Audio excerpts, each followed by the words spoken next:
Hey everyone, how's it going? So what am I working on now? Well, I got a 2018 Ford F150 with a 3.5 EcoBoost. It's got 129,280 on it.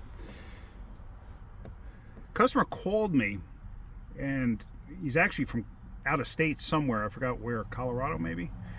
And he's got a crew here, and this is one of their vehicles. And he said, hey, he goes, one of my trucks is overheating. Can I drop it off and leave it with you? My problem is I can't pick it up till January. I was like, yeah, that's fine. I got no problem with that. So he left it here, and the driver said that the cylinder head over temperature or something along those lines light comes on, and that the temperature gauge doesn't really seem to move all that much. Okay. So I put the scanner on it, and let's see what it's got for codes. All right. The sun glare is horrendous today, and I apologize for that. I don't care about any of the other codes. We're just going to go to PCM, to be honest with you. Engine coolant, excess temperature state. Okay. So let's go underneath the hood. I did pop the hood. I haven't checked anything yet.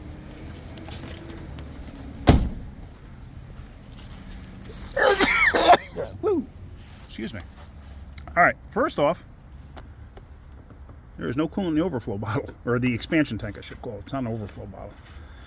All right, so that's not good, because I don't know how long they've been driving it. How long has it not had coolant in it? I don't know. Let me go get some water. I haven't started up. It's been sitting here since yesterday. So let me get some water, see how much it takes, and we'll go from there. All right, don't go by this. This is just water. I'm going to add just straight up water to it. Now you may be wondering, why straight up water? Well, why would I put coolant in it if I know I got a leak somewhere? So why would I put straight up coolant in it if it's all going to leak out?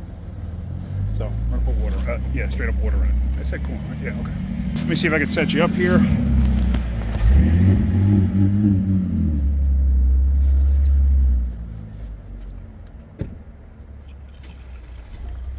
And this gallon container was full.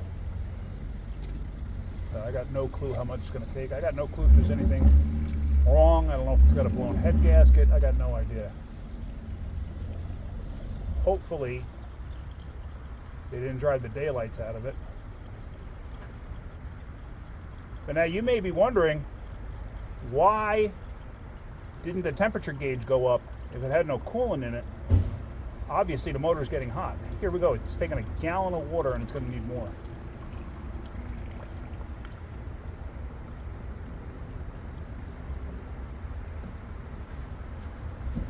It's a straight up gallon. No, but I mean, the level's up, but it's probably going to burp out some air. But why would the temperature gauge not work right? Easy or simple. Hold on.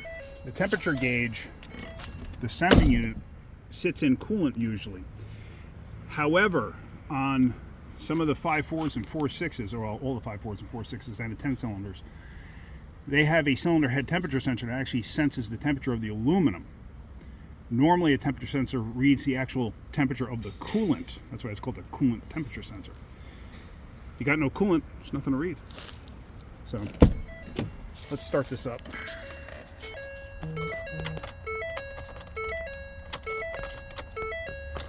Okay, why is it not starting?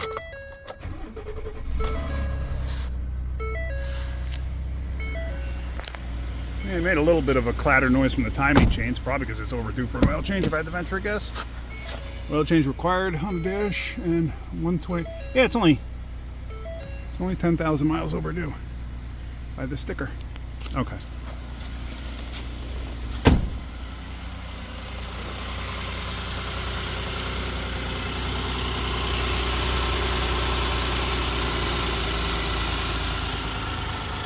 All right.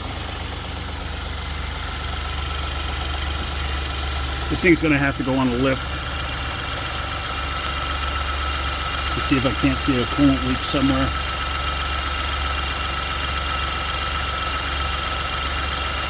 There's some condensation on the motor. I don't know if you see those.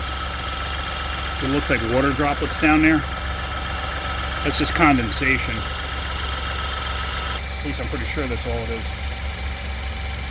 All right. Actually, you know what I'm gonna do? Let me shut it down. I know the motor runs okay. It clattered a little bit. AC compressor just turned off. I guess you heard that. Let me get a pressure tester on this. I'm gonna pull it up to the shop floor. I'm gonna put a pressure test on.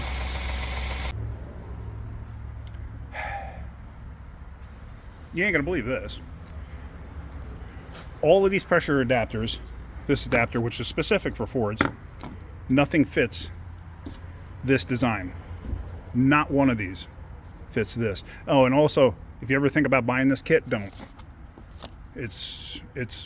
I would never buy this again or recommend it to anybody. So,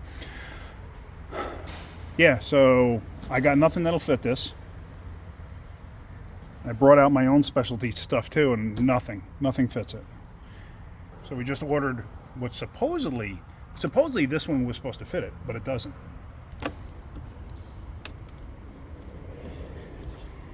See, it never goes down and tightens up, and then see, it doesn't fit the threads. But this is Ford specific, but it still don't fit. Which is funny because I had whatever year that F150 was, I'm pretty sure I made a video on it like a couple of weeks ago. F150 with a 4.6 that was low on coolant. Yeah, I did make a video on that, and couldn't find a leak on that either. So what do I do here in this situation? Well, what I'm going to do is I'm going to top off the coolant, make sure it's level, put the cap on it, and leave it running. And I want to see what happens. I'm going to check the oil on that first, just make sure I don't have anything going on there. Make sure I don't have any coolant in the oil. But yeah, so that's where we're going to go from here. I'm going to put the cap on, start it, let it run. I might take it for a ride to see if it does anything. But I'll probably leave it running first for a little bit. No coolant in the oil. Pretty dirty, obviously, from being so overdue for an oil change. But all right, I'm going to put the dipstick back, and then we're going to start this thing up and let it run for a while. Okay, so let's start this thing back up.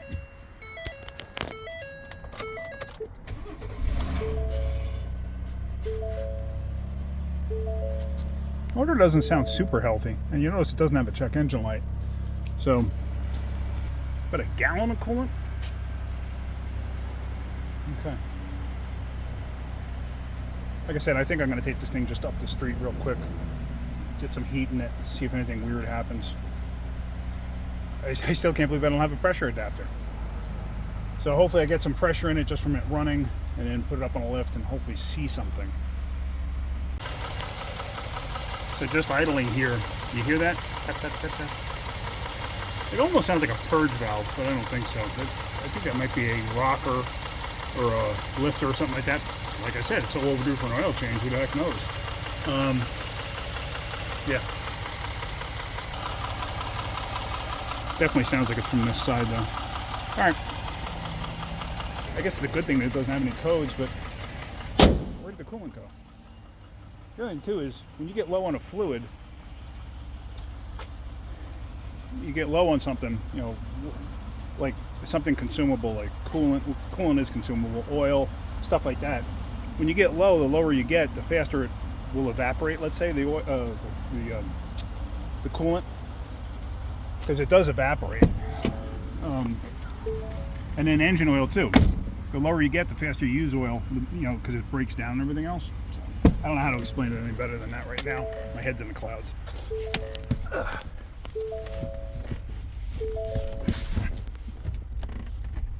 Alright, let me take this thing for a ride. Now this is what I'm talking about with data. This is how all cars should be. This is good because I mean there's so much in here to look at. So when you have a specific problem, there's certain parameters you can look at. And of course, every time you need something, there's that one thing is not going to be there. But this one does have it. But look at all the different data that I can look at. I mean, there's 461 PIDs, these are called PIDs, that I can look at. So, there's cylinder head temperature. But I mean, there's so much stuff to look at. So I'm going to hit OK. So right now we're at 140 degrees. See, the gauge hasn't moved all that much. Let me see what Robert wants. He's looking for me. Now, one of the biggest tells for being low on coolant too, and a lot of people don't realize this, is your heat. Like, this thing has great heat right now. I know you can't see the heat, but I have it on full hot and I got heat coming out. Good heat. A lot of times when you get low on coolant, what will happen is you'll get sporadic, like heat to cold, or minimal heat, or no heat. So if you have a problem with your heat, check your coolant. Especially if you get hot to cold, like hot flashes basically out of your cooling system, or out of your heater system. A lot of times that means you have an air pocket in the system. Now all of a sudden air passed through, and when the air passes through, you don't have any more heat because you're not taking the heat out of the coolant to heat up the interior. And a lot of people don't realize that basically there's like a mini radiator inside the dashboard that the coolant passes through and a fan blows through it, and that's how you get the heat to the inside of the car. Unless you have an electric car, obviously. But anyway, so I'm going to take this thing for a quick ride. Let's see what it does. Took it for a pretty decent little road test there, and it runs great. It never lost heat. So I'm really curious how it's missing so much coolant. It's got to have a leak somewhere. So hopefully it's got pressure in it now. I'm going to open up the hood, see if I see anything, see if the level went down possibly. Let's see.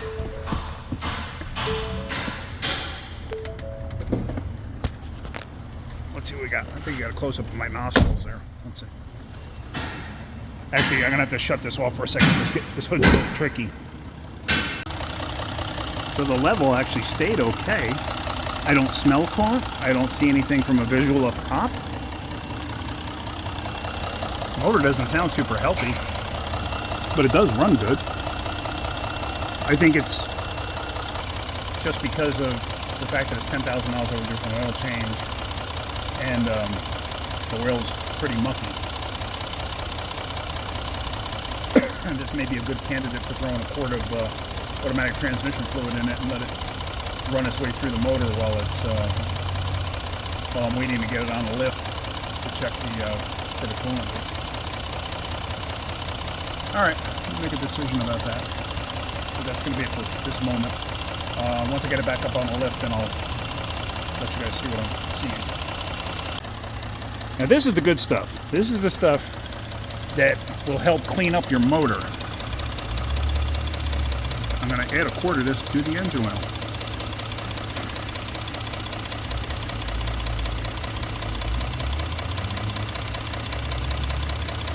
That's a full quart.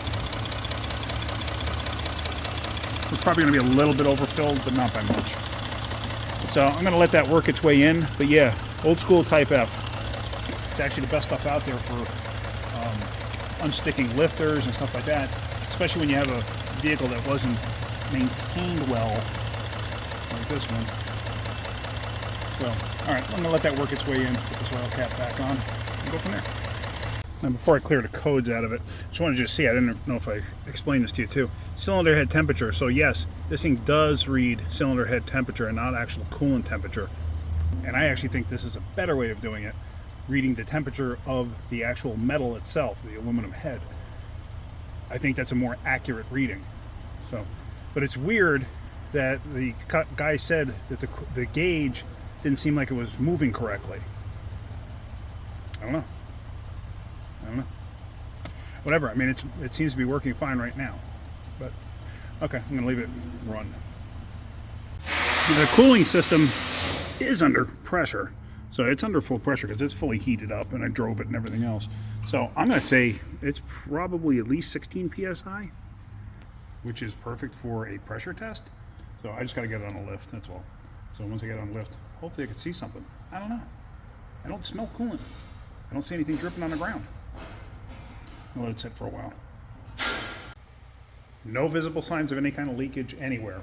So, well, Matco to the rescue. Matco, not Mac, because Mac's terrible. Matco to the rescue. They actually got me an adapter for this, for the pressure tester. In case anybody wanted to see it, that's the part number right there from Matco. So, I actually have had this thing under pressure now. Shut the light off. I mean, it's been like that for almost 2 hours. with no drop in pressure. I'm going to actually leave it sit overnight and see what happens. I can't find any leaks. What do I do at this point? So I'm going to end this video for right now, otherwise it's going to get too scattered. And I'm going to come back to this tomorrow and go from there. And I got to call the customer too then tomorrow after I see if I can actually find a leak or anything, which, like I said, so far, nothing. So what do you do in a situation like this when you got absolutely nothing? I don't know. So I would think if I had a head gasket issue, I'd have some misfire codes or something. I got nothing. So I don't know. All right, well, I'm going to leave this alone for right now. And we're going to come back to this probably tomorrow. Because then we have the holiday coming up. It's Christmas. So tomorrow's Christmas Eve, actually. So, all right. Well, hopefully you're getting something out of my videos. If you are, hit that like button. If you could, please subscribe. If you look down in the description, I have links to Amazon products that I use personally. I personally use everything that's on there. I'm not asking you to buy anything. I'm just asking you to give it some clicks, because clicking does help me, believe it or not. So, all right, that's it. Have a great day. Keep wrenching.